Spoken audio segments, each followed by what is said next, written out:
Hello everyone, welcome to another video from me, that H-Daddy to the H to the D. It is me bringing you my Raw review. That's right, Raw took place last night as I'm recording this. It is now September 1st, August 31st, Bank Holiday edition if you're in the UK, of Monday Night Raw. Now, before I get started, I just want to say a quick thank you for your support or your interest on this channel of my videos that I brought up previous weeks, especially the SummerSlam Monday Night Raw review, August 24th, as well.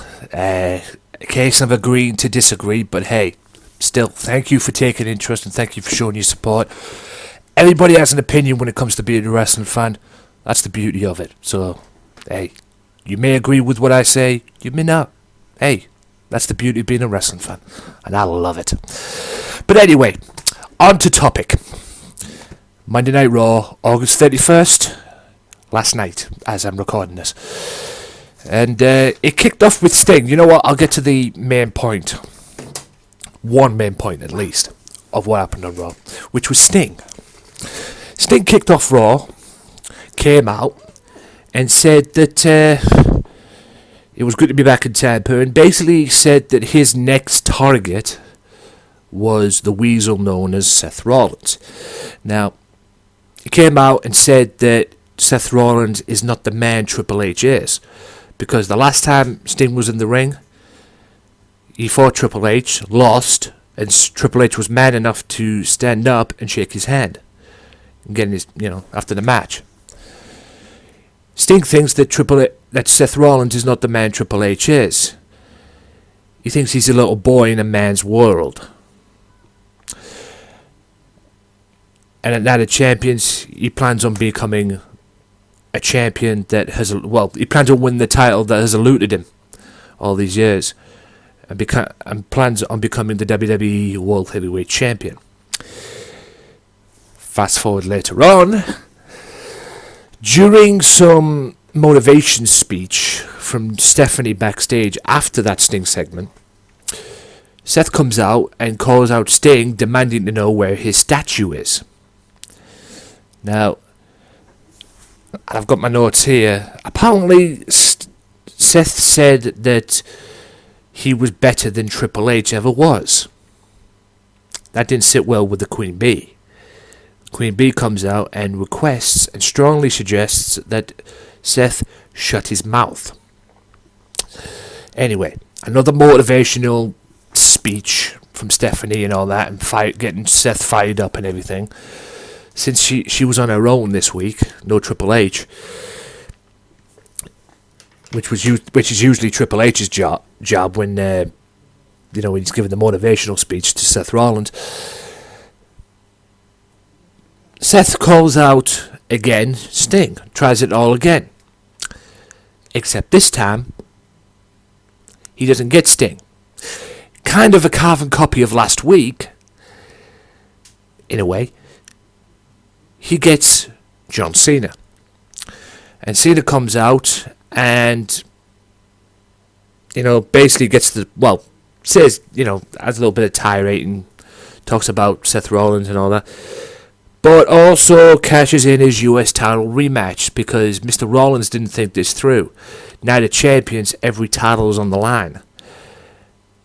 And John Cena wants his US title match.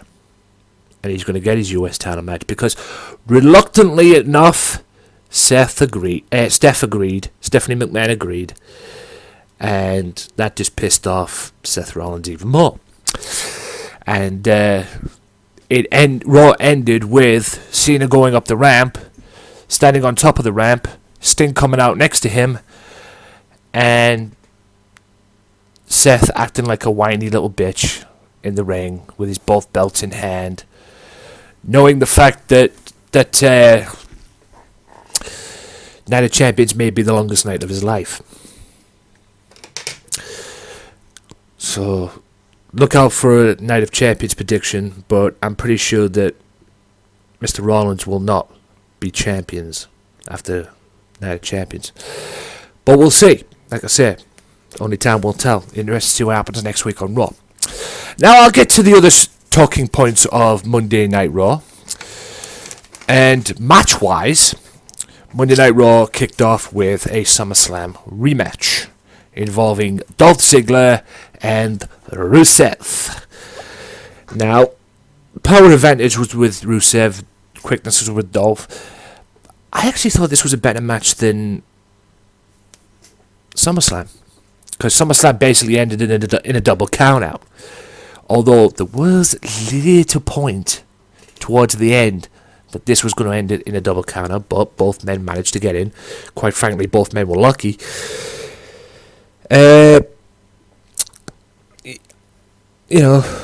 Dolph, Rusev dominated this match for me, because there was points in the match where Dolph was just looking for a way to catch Rusev off guard and beat him that way. Because Rusev, dominated Ziggler for most of this match. Dare I say all of it. And it was getting to a point where Dolph was trying to outsmart Rusev, and trying to look for that one spot. There was a spot in the match where Dolph got clotheslined on top. Rusev bounced off the rope and just runs into a super kick. It was kind of like, trying to catch him off guard, beat him as he never saw it coming. But we eventually got towards the end, and I think Rusev hit was going for his kick, missed. Ziggler spun him around, hit the zigzag, and then Summer Rae comes in and breaks it up. And Dolph Ziggler gets a DQ win. And went on that Summer Rae eventually saw Ziggler in the shower. At the end of the day, they're building up to a mixed tag match. It's coming. The mixed tag match is coming. I don't know when it's coming. It's probably going to be... I would probably say it's probably going to be at Hell in a Cell. I can't see it being at Night of Champions unless they put on the pre-show. I don't think it'll fit in Night of Champions, will it? I don't know. All titles are on the line, but I don't think there'll be room for it, will it? I don't know. Maybe at Night of Champions, may not be, but at the end of the day, it's coming. We all know it's coming. The mixed tag match. And apparently, Summer Rae saw Ziggler in the shower, which didn't sit well with Lana. So, tune in to SmackDown this week, because Miz TV is going to be Lana and Dolph Ziggler. I say Miz TV, it's more like an episode of Dr. Phil. Anyway... The next match after that, but before I get to the next match after that, PCB, Beat the Clock. All three members of PCB fought in Beat the Clock. Okay? And whoever gets the fastest time moves on to Night of Champions to face Nikki Bella. The rightful person won, by the way. No offense to Becky, no offense to Paige, even though she didn't have much to do, poor lass. But Charlotte got the nod, and Charlotte and Nikki Bella are Night of Champions for the Divas title. And I'm predicting right now, even though I said I'm doing a prediction show in the coming weeks, but I'm predicting right now, Charlotte will be your next Divas champion. Period. She is the future of the Divas division. She will set the tone for the Divas division, and I don't care what anyone says, Charlotte will be the backbone of the Divas division, of how the Divas division should have been when Natalya was around, and how WWE should have used Natalya in this spot, but they didn't. So, if Nikki Bella wins a Night of Champions, then the rumours that I've been hearing are probably true. That's the only way that's thing, and I'll get to that in a second. But Becky beat Alicia Fox in 3 minutes 21 seconds, which set the pace basically. And then Charlotte came out to beat Brie Bella, but Brie Bella spent more time stalling in that match. At least Alicia Fox, in a way, gave Becky a match. Understandably, Brie tried to, not give Charlotte a match. She was trying to stall away and let the clock run out and everything, but it backfired on her. Because Charlotte eventually grabbed out of it, hit a neck breaker on her, and then hit Natural Selection, which is a move that used to be called bow down to the Queen, and gets the victory. It was the most ridiculous match, or the ridiculous 1 minute 40 I've ever seen. I mean, to be honest, I think they made Brie Bella made herself look weak in that match. Not that she needed any help, but you know, it was just a ridiculous way for that. But in a way, it kind of made Charlotte look. I say look dominant. I'll be lying if I said that. But at the end of the day, Charlotte got the victory, got the win, and moved on. And poor Paige didn't have enough time to get anywhere. I find it funny how Becky and Charlotte faced the Bella Twins, and Paige had to face. No, let me rephrase that.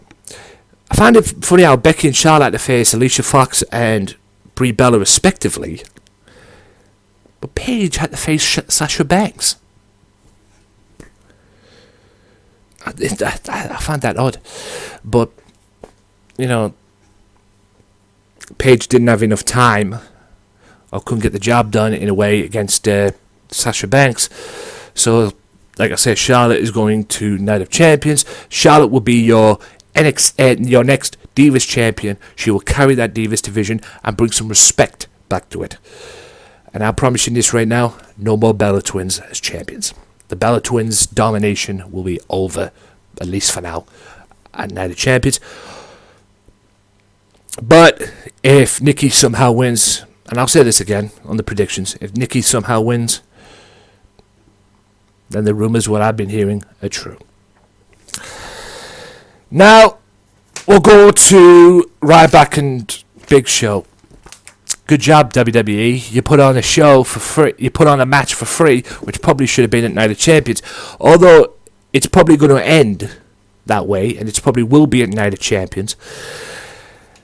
Now, considering what happened in the finish, Big Show, one of my favourite moments, good moment in the match. Big Show getting on the crowd because the crowd was shouting, "Please retire!"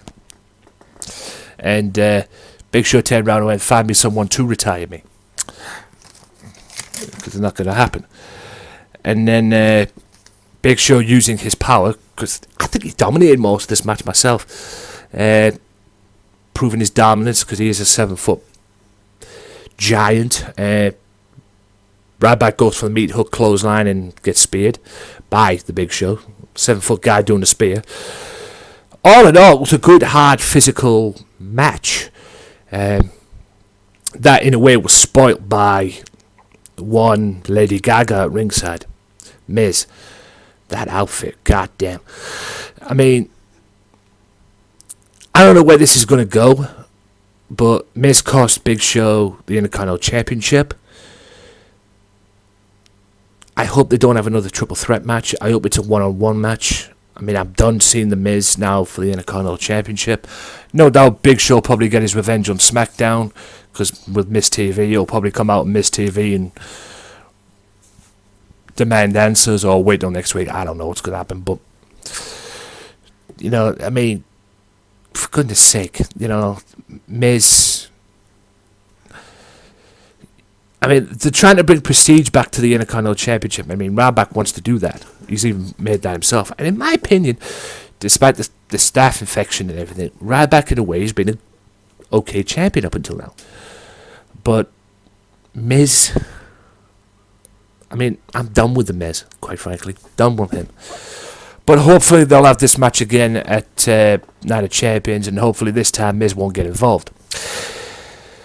But like I say, all in all, good physical, hard-hitting match that was spoilt by The Miz, unfortunately. Now, another SummerSlam rematch, and another even match, quite frankly, Cesaro and Kevin Owens. Now, it took a while for Kevin Owens to get off the blocks in this match, because it was all Cesaro from the early get-go of the match, and then Kevin Owens proved his dominance. But it was an even match. Good, hard-hitting, physical wrestling match. It was. I loved it. And I could probably watch it again. And the story of the match was Cesaro taking a bump and hitting ribs first on the announce table, which basically cost them the match. Quite frankly, that was the turning point of the match, and that was like, say, towards the end. And I mean, it was all even up until that point, in my opinion. A very good, even wrestling match, which ended with that little bump and Cesaro hurting his ribs and getting the loss, basically. Which ended with the Owens getting the win by the pop-up powerbomb. Will these two have a match again? Probably. I think it's going to come to a conclusion where Cesaro won't rest until he's beaten him. But to be honest, I really don't care. To be honest, I love this match, and I wouldn't mind seeing these two go at it again. Hell, book them in a 2 out of 3 falls match. I'll be okay with that. But these two, from what I'm seeing at the moment, are having a really, really, really good feud, and I hope it does continue. Will it continue? I don't know. How long will it go, and how long will it last? Remains to be seen. But whatever they're doing at the moment right now is working, and I really enjoyed that match on Raw. Hopefully they'll have another one again. Now, Braun Strowman debut, probably the most one-sided match I've ever seen. He went one-on-one with Dean Ambrose in his debut.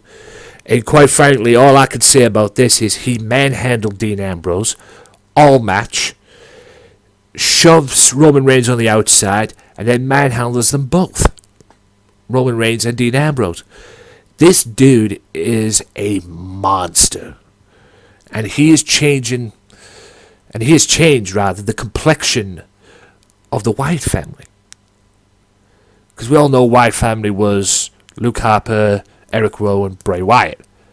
But this guy is, he's now the monster of the Wyatt family. And, goddamn. He is a big dude. He's a monster. Huge. And he basically manhandled the two remaining members of the Shield and flung them around like ragdolls. Quite frankly. And then Luke Harper got involved, and by the way, Dean Ambrose won by DQ. But actually, no, he didn't. It was Braun Strowman who won by DQ, because like I say,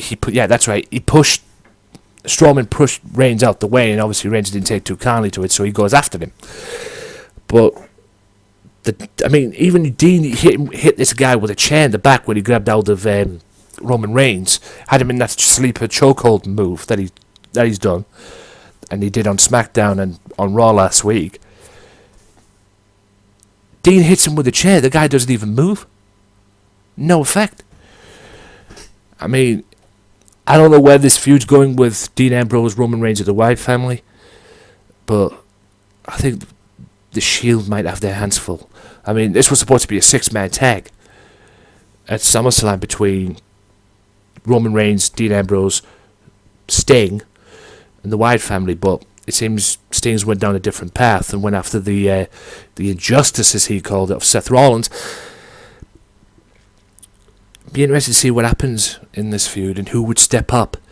Should they be a 6-man tag, who would step up to join Roman Reigns and Dean Ambrose? Even I'm puzzled on this one, but I'm interested to see where this Wyatt family, this new and probably improved Wyatt family, go.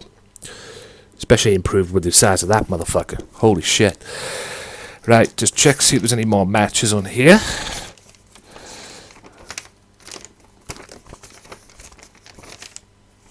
No, that's it. I've got one more match for you, and that is the Dudley Boyz. First time in 10 years, they return, and they go against, yes, the ever so lovely dancing heels themselves, the New Day. Now, I have done these videos quite often, and hell, if you listen to my podcast, you will know that I bash the New Day. I'm not a big fan of the New Day. Especially when Kofi Kingston comes out and starts dancing like that and everything. What the fuck is with that? But I will give credit where it's due. I will give the Devils their due. They are good heels. Annoying, but they are good heels. The annoying part of that group is Xavier Woods. That guy will not shut up. I mean, what is with that hairstyle for a start? But, you know, the stars of that team, the tag team, the team of that team should be a tag team. Is Big Show is a Big E and Kofi Kingston. That's the team out of that team. You know, Xavier Woods would be best off being a manager, quite frankly. You know, he's got the mouth for it. You know, he's got the mouth for the manager, for the managerial role. I mean, Jesus Christ, this guy wouldn't shut up, and I would have hated to have been that cameraman at ringside just looking at him talking like that. I mean, be like, shut the fuck up. But Kofi and Big E are a great team, just not as good as the Dudleys. And Bobby Ray in this match was hilarious. I mean, every offense that he got out and that he got to do, when he got on offense, at some point during that offense, he would always shout, "New Day sucks." I mean, when he went to do the splash in the corner with Big E and Kofi in the corner, and he went to splash them in the corner, you ready was like, "New Day sucks." It's just hilarious. I mean, even one part of the match as well where Kofi was clapping at him. I don't know what the heck he was clapping. He was like, "Save their tables. Save their tables." Right? Bubba Ray came back going, "New Day sucks. New Day sucks." It was just hilarious. Absolutely hilarious. But I loved it. I loved it. All in all, two great teams, and I'll give them the due. They are a great tag team. But experience paid off in this match. Tag team experience paid off because Dudley Boyz went for their little what's-up move. Kofi stopped it. They bounced. They pushed Bubba Ray off the ropes. Devon tagged in. Got to the point where they hit. They used their experience and hit 3D and got the victory. And Dudleys ended up being the tag team champions. From what I'm hearing out of this match at Night of Champions, it's going to be a triple threat because, as we all know, well, anyone with a brain knows, PTP have still got a rematch clause, so they're pushing for a triple threat match for the tag team titles at Night of Champions. I can see Dudleys being 10-time tag team champions. That's what they want. That's what they will get eventually.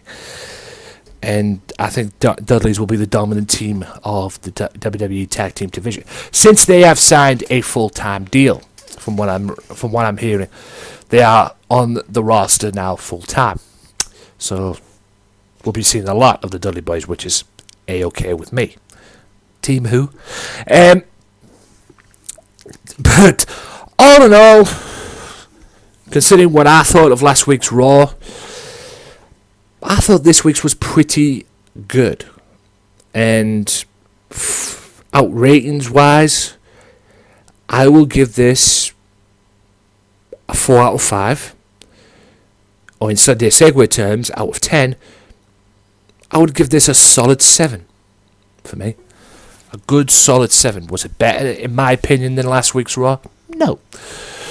But there was a few dodgy moments about it. You know, the Charlotte Flair match as well with Brie, but that's what you probably end up getting out of a Beat the Clock, because that's what Beat the Clock does. But at least Charlotte Flair is going on to Night of Champions. And if there's a God in this world, she will be the next Divas champion, and she will win the Divas title and take control of the Divas division from that point on. I'm a huge fan of Charlotte Flair. I'm a huge fan of all NXT women, because they are the standards of what the Divas division should be. And hopefully when Nikki Bella loses her title, or as a certain somebody on Facebook, you know who you are, said, as Shira loses her title at Night of Champions, hopefully they'll take some notes on how, and hopefully go in and improve. Look, I got nothing against the Bellas, but when it comes to the Bella Twins and the NXT girls, i.e. Becky, Paige, Charlotte, Bayley, the Bellas can't hold a candle to what they can do. Sorry. It doesn't work like that. I mean, you had all these great wrestlers. You had even Natalya on there. Back in the day, you had Beth Phoenix. You know, and it's gone from that to Kelly from back in the day with Kelly Kelly. Maurice wasn't all that as good. You know, I mean, I liked Kelly Kelly, don't get me wrong. I like Maurice, but back in the day, they should have built, like I say, they should have built the Divas division around Natalya. And it's a shame Natalya is going to be known as the woman that was never Divas champion, from what it seems. But hey, hopefully Charlotte will get her just due, and that's the plan from what I'm hearing. But considering the rumours I've been hearing from what's been happening, and like I said, they're just rumours, it may not happen. And if it doesn't happen, the rumours were true. But Charlotte Flair will be your Divas champion, and hopefully bring some credibility back to the Divas division. But with that being said, guys, apologies for the little ramble there, but I had to get that out. I'm very passionate about the Divas division because it should be about wrestling, but it's not. And hopefully after Night of Champions it will be. Hope you enjoyed this video, my WWE Raw review from August 31st. Like, subscribe, agree, disagree, do all that good stuff. Thank you for your support on the other videos as well. It's been greatly appreciated. One was slow, the other one was really fast. And, you know, hey, if you have an opinion, jot it down in the comments below on YouTube. And hell, even jot it in the comments section somewhere on the Facebook page as well, because this will be going up on Facebook as well, on facebook.com/WM Podcast. Thank you for your support with the Wrestling Matters podcast as well. It is greatly appreciated. Also, I've worked a little something. I've got a new partner. I have RFPW as my partners and OSW TV. I've got one more as well, but I'm not going to do anything right now. I'm currently working on that at the moment, but I'll let you know on the 75th episode of the Wrestling Matters podcast. So until next time, guys, thank you so much for watching. Like, share, do all that good stuff, and I'll see you soon. Peace.